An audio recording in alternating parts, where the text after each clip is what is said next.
all you beautiful faces. Thank you for tuning in with me today. I want to start a video series that's trying to understand hate with Ashdep.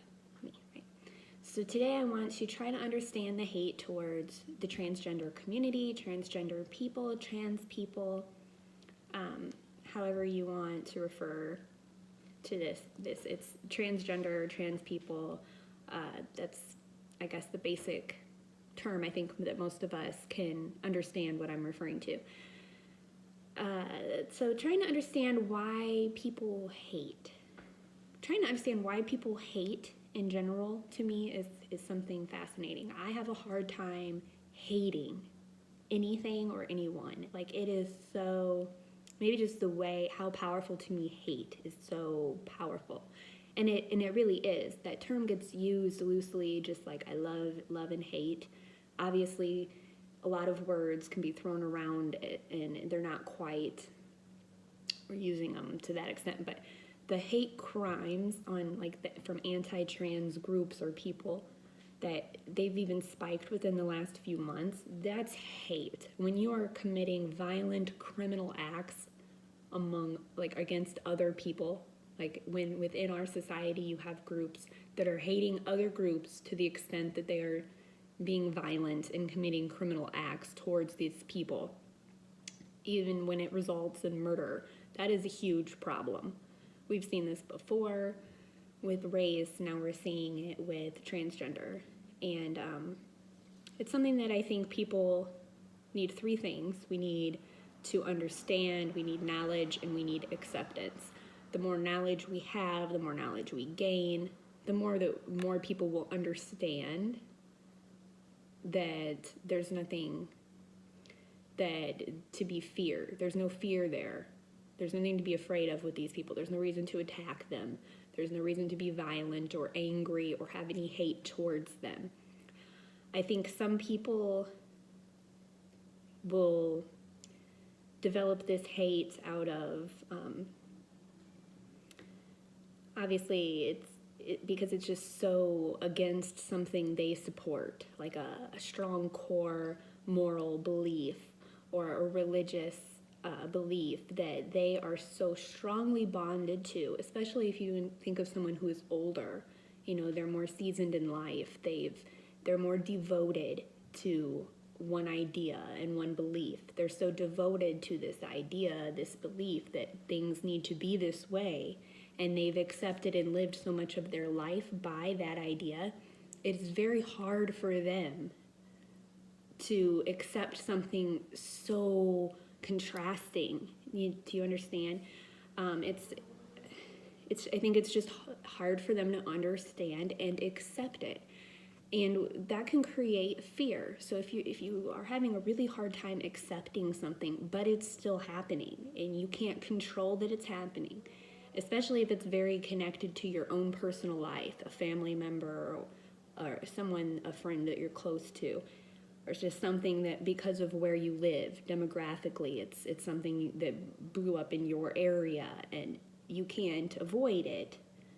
It may become something that develops a fear. Not like, oh, I'm afraid of these people, but just like a loss of control that creates a fear and anxiety. And people always hate what they fear. So this is where I'm guessing that the hate can come from.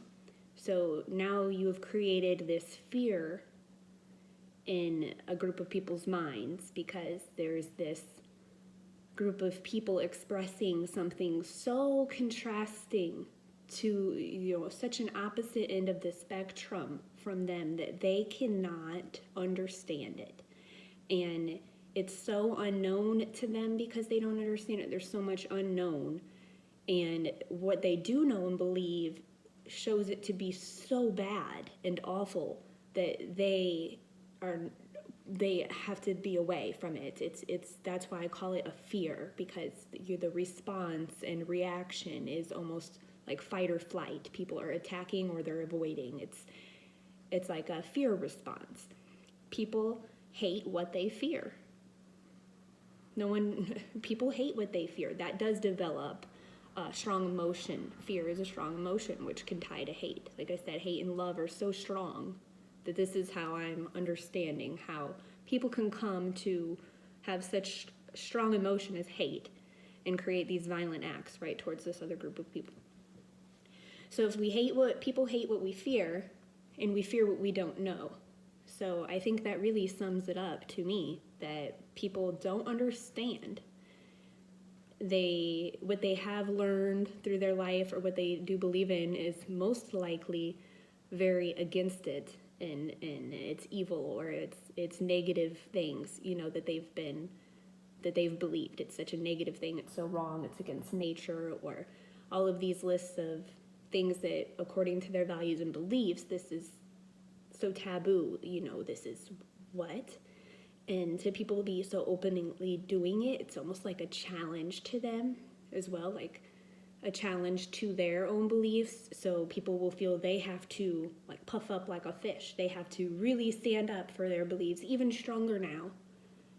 And that can become a radical idea that can lead to like a group of people becoming a mob and being angry and just rallying off of that emotion to rise, and not necessarily become hate, but just enough to create the atmosphere for violent criminal acts.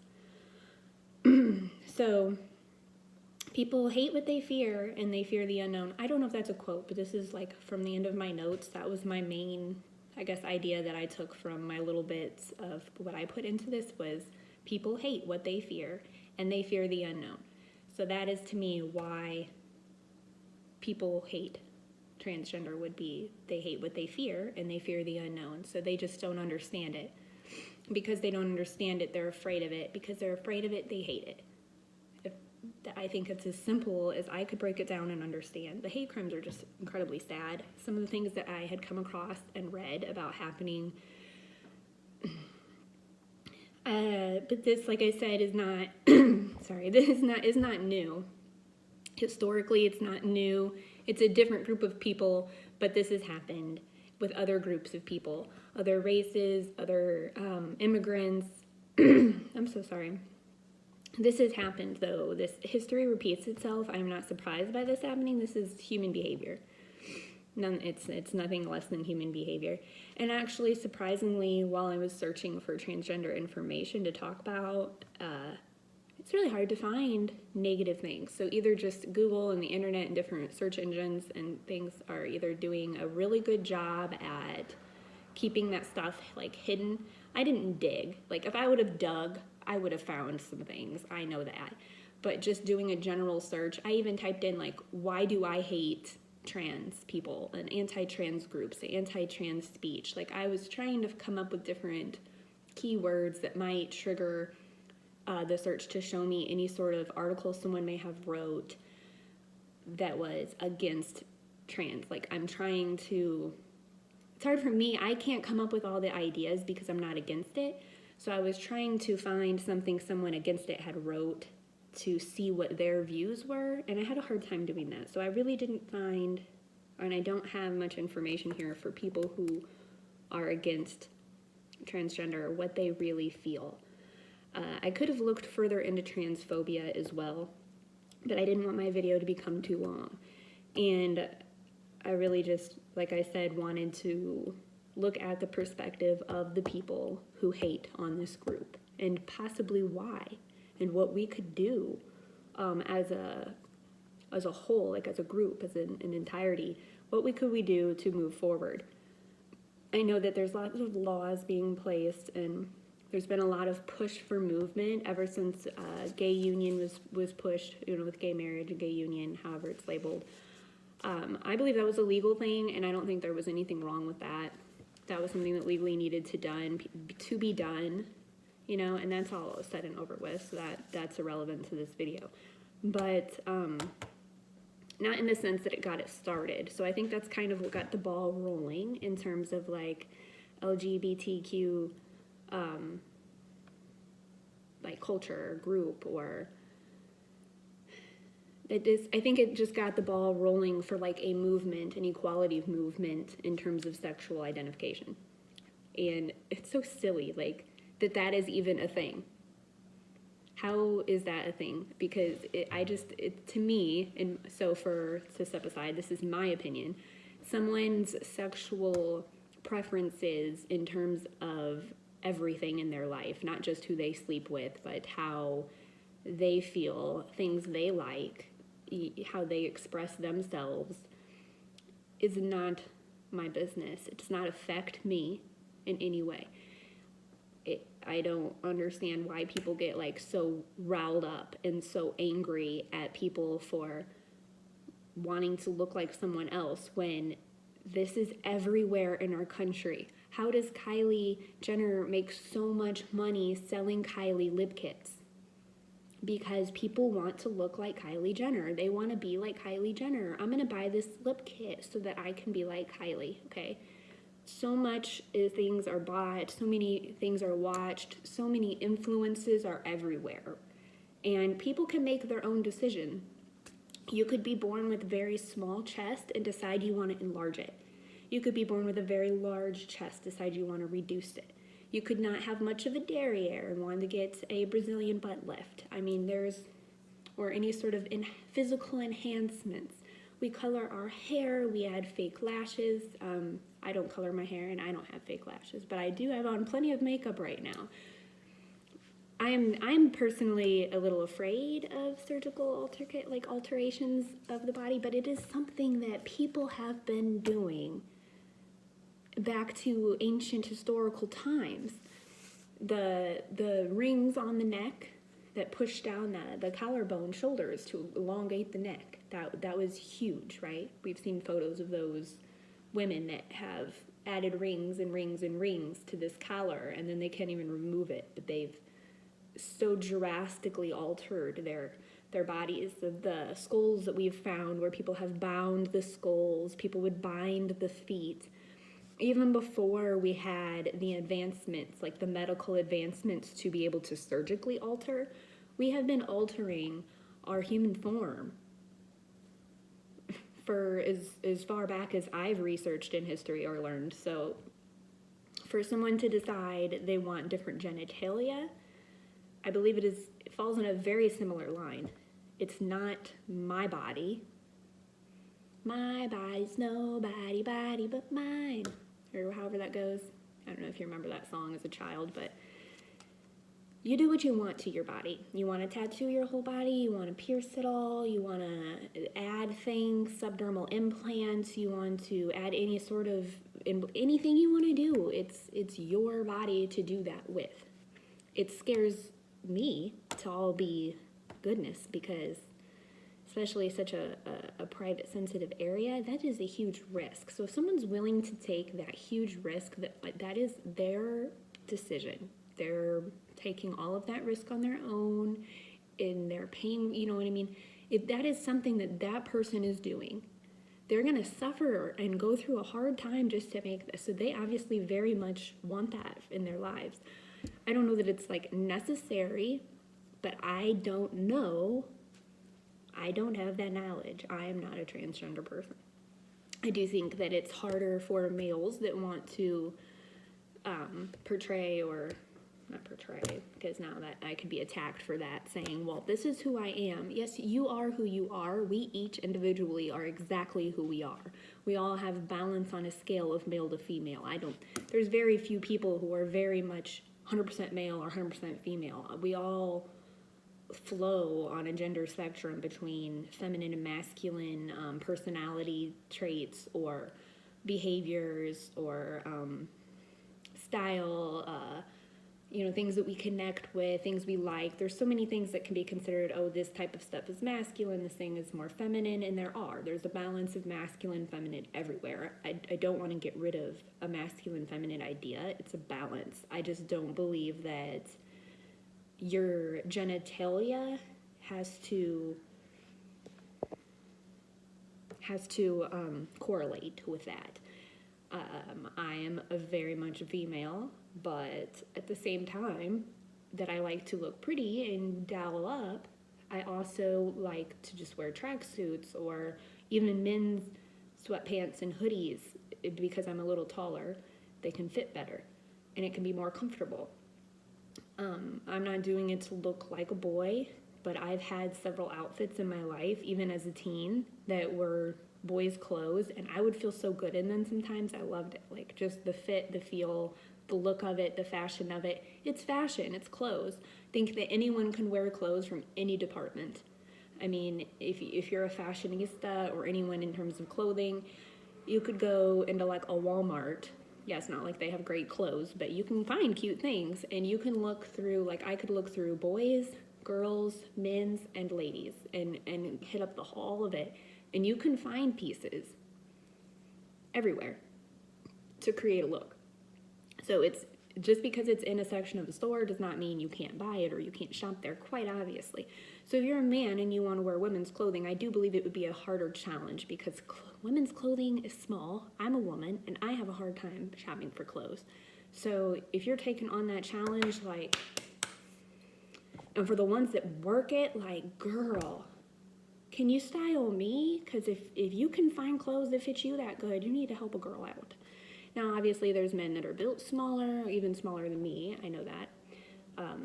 So that's why I say shop in whatever department, buy whatever kind of clothes you want. Dress, pants, slacks, skirt, booty shorts. Do what you do, as long as nothing's hanging out inappropriately like a rated R movie.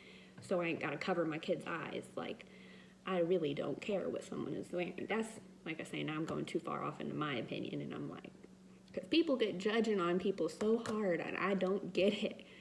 Like, go off the wall, think out the box, have fun with it, you know? I love seeing people try new things, and more than anything, I love people being 100% unapologetically themselves. Like, this is me, this is who I am, this is what I like, I'm gonna do it, I'm gonna live life, and I'm gonna be happy and fill myself and my life with joy. And I'm not going to let all of your negative thoughts and opinions of me bring me down or steer me away from my happiness. So people still come out. They live their life. They say, hey, I was born a male and I want to be a female. I was born a female. I want to be a male. I feel more male, identify more male. I have more masculine energy. I may have been born a female, but I want to transition myself into living a male life. You can do that, and that's fine, but like I said, I don't really necessarily agree with having to have a female or a male, like, designed role. I think that's not taking it the right direction. Now, if the idea here is to eliminate the idea of, like, gender roles or the binary standard, then saying you want to flip to the other side is admitting that there are sides.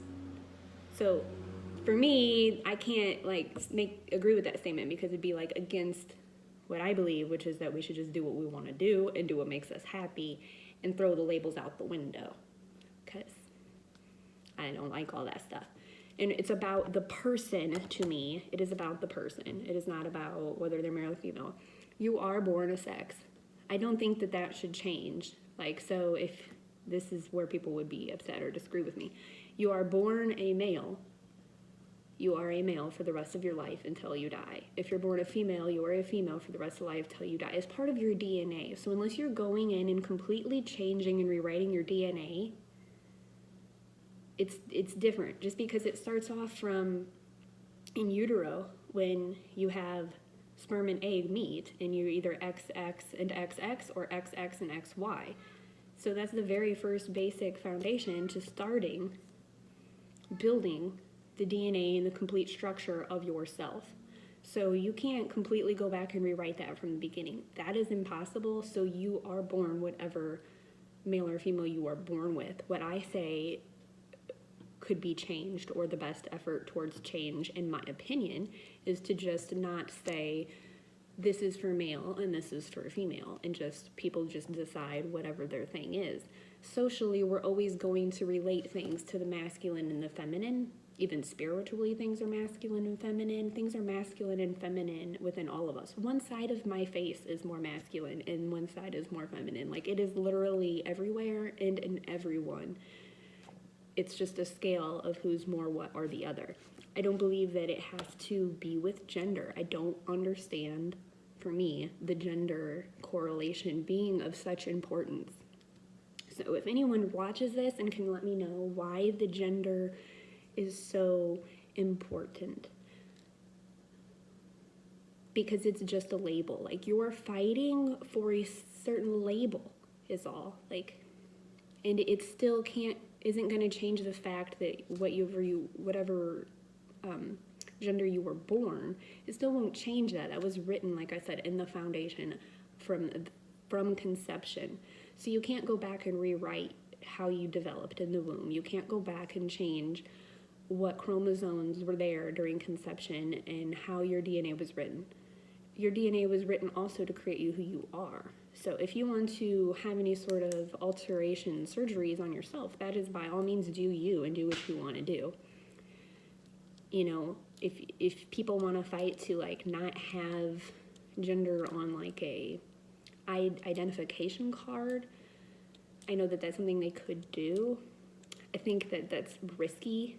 That's pushing it only in terms of like our identification is only to try to track people. So if you think of when you play the game Guess Who, just in terms of eliminating people for criminal suspects or identifying someone who may be a burn victim, you know, if it comes down to just testing DNA, being able to flip-flop something that's not going to match your DNA, do you see what I mean, could create an issue. Like, I think that's a marker in your DNA. That should, the M or F or whatever, it's a marker in your DNA. I think that's all it should be looked upon. I think when you start creating all these ideas of male should be this way, female should be this way, I was born a male, but I like to be this way, so I need to change everything to be this way. I think you should just accept who you are, 100% who you are. And I don't think that whatever label is on your ID is going to matter. I mean, I could have an ID saying I'm from this state, but never feel connected to this state, move to another state and be a complete, well, then I would have a different state ID. Bad example. I could feel I'm blonde my whole life and decide to be blonde and change my ID. You can do that too. I guess my point is it's genetic. So it's a silly thing to argue over. It's genetic.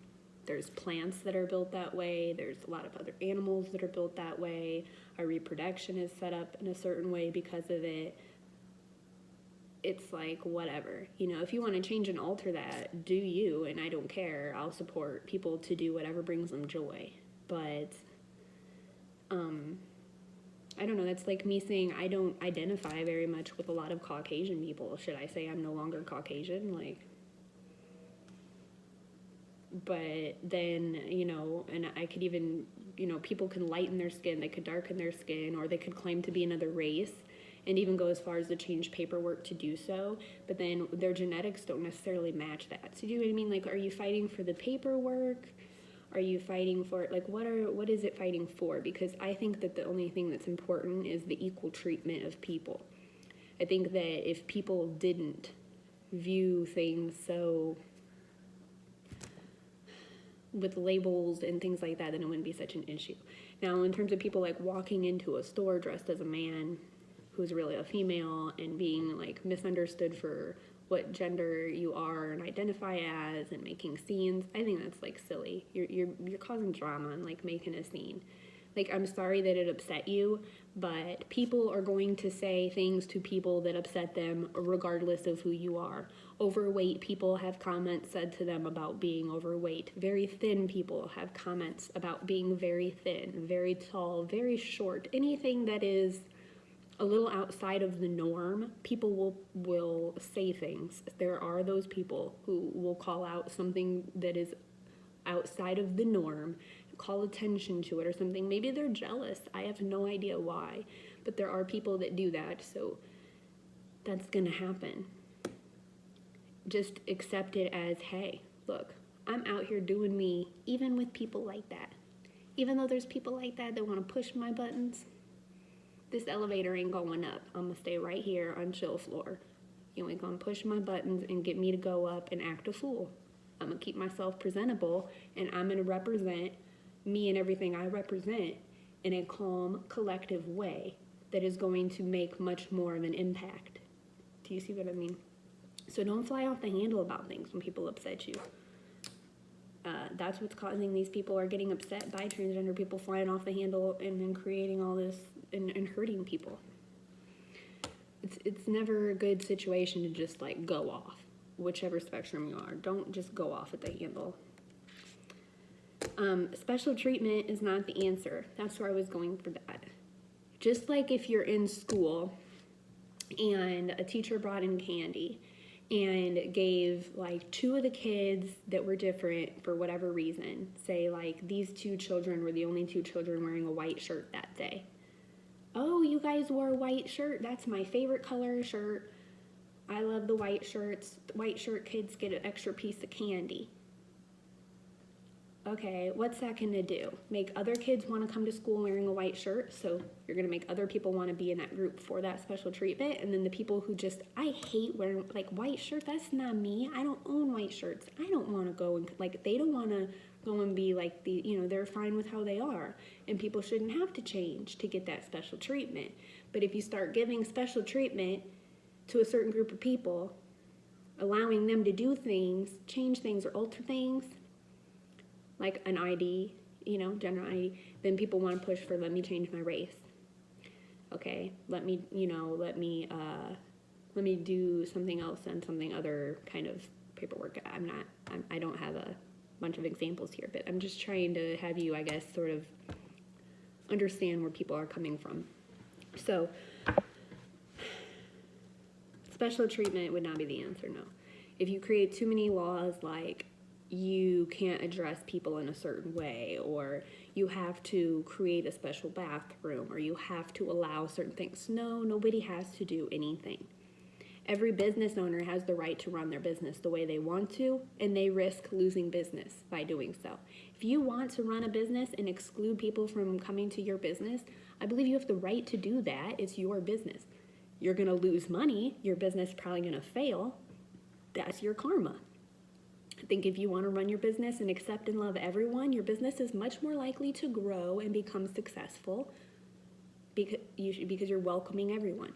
So I think you're going to reap what you sow. I don't think that laws should be in place to force people to accept something that they're not ready to accept yet. All that's doing is creating anger. And with the more people push, there's people that just aren't ready, and it's creating them to push back, and they're pushing back in violent criminal manners. So it's time to like chill off of it. You know what I mean? Like chill. Give it a little time. Don't push too hard. It's gonna happen. As we're growing, it's happening already. Every generation is more and more understanding and more accepting. So it's just gonna take time. Trying to push it right now when there's still an older generation that is too locked in and cannot mentally, they just can't. They don't have the mental capacity. They're too strongly rooted in their own very moral religious beliefs, and they cannot. And then if you're trying to push them into something like that, that's creating fear. And people hate what they fear and fear the unknown. So like I said, the more it's known, the more it's common knowledge, the more it's accepted, the more people see it, the more it's a part of life and media and it's talked about, the more people will accept it. And the violence will subside. I mean, violence won't ever go away. People are violent animals, but it will, decrease and the spike can come down. I think that having special treatment or feeling pushed or forced is making people want to fight back. We don't want that. We don't want that. Just let it chill and glide and just slowly climb, because that's how you're going to make the most concrete change is slowly and with time. So I hope that you understand there what I was trying to come across. People hate what they fear and fear the unknown. I think that we just need to slow down. Don't push too hard. Give people time to learn. Give people time to learn. Give people time to understand, that we need to have the knowledge to have the acceptance. So spread the word, it's coming out, so let people get used to this as it comes out, okay? If you're freezing cold, you don't want to go jump into a hot tub. You have tingly, prickly ice, it hurts, right? same kind of concept. You can't throw someone into something too fast. It's like, it's a shock. So let's chill out, stop shocking people. Don't give any sort of special treatment towards anyone, because all of these things are creating that anger and they're fueling that hate. So I want to see the hate chill out. I want to see love grow. Love grows slowly with nourishment, with understanding, with compassion, and that's what we need to focus on, is slowly building concrete foundation that's not going to go anywhere in our society. And that foundation is love and understanding and acceptance, walking away from the judgy labels and the stereotypes, because the further we come away from that, the further people come, like the stereotypical labels, the more we stop labeling people when we already each have our own name, which is a label of its own. There's really no reason for anything further than that. I am Ash Deb. I'm Ashley Deb. Whatever, same thing. I have my name though. I am who I am. There's really no need for further explanation. If I decided to cut all my hair off, wear no makeup, and dress in men's clothes, and I went to the store and someone said, "Excuse me, sir," I would move out of the way and say, "Oh, I'm sorry." And if they realized I was a woman after the fact, they might be like, "Oh, I'm so sorry," or laugh or something. They're going to have their own reaction, and that's a part of their own world and their own life. And I can let them have that reaction and walk away. Do you understand? So children, people that haven't reached that level, work to get to that level. Because then once everyone can be on that level of just working in our own lives and understanding we each have our own life and our own individual person, and we're just all living together here trying to cooperate and love each other. Like, that's all that it is. I'm going off the wall with this. I hope that you took something from this, and I hope that I did not offend anyone too much. But if I did, I want you to think, what was offensive? Why were you offended? And do you think that it was intended to offend you? Or is it something you're sensitive to that maybe you should look inside and work on strengthening? Because I don't believe a lot of us try to offend people. Some of the time it just happens. And when we're offended, or when I'm offended by something that upsets me, then I usually later on will think, why did that upset me so much? Why did that get to me? Because it is a problem with me. Whoever had said it has their own thing, their own life going on. The only thing we can ever do is work within our own selves, our own home, our own immediate families, and do what we can do to the best of our ability to just teach our children and teach ourselves to love and accept people for who they are and forgive, because we all make mistakes. So if I mistake someone for a gender they don't identify with, like, all I can do is apologize and hope that they understand it was a misunderstanding, so that we can just coexist in peace and love, okay? Thank you so much for listening to me. I hope that you resonated with some of this, and that I maybe brought a little bit of extra ideas or outside thoughts. And I hope you enjoyed me sharing my opinions, and look forward to more videos to come, trying to understand hate with Ash. Love you all.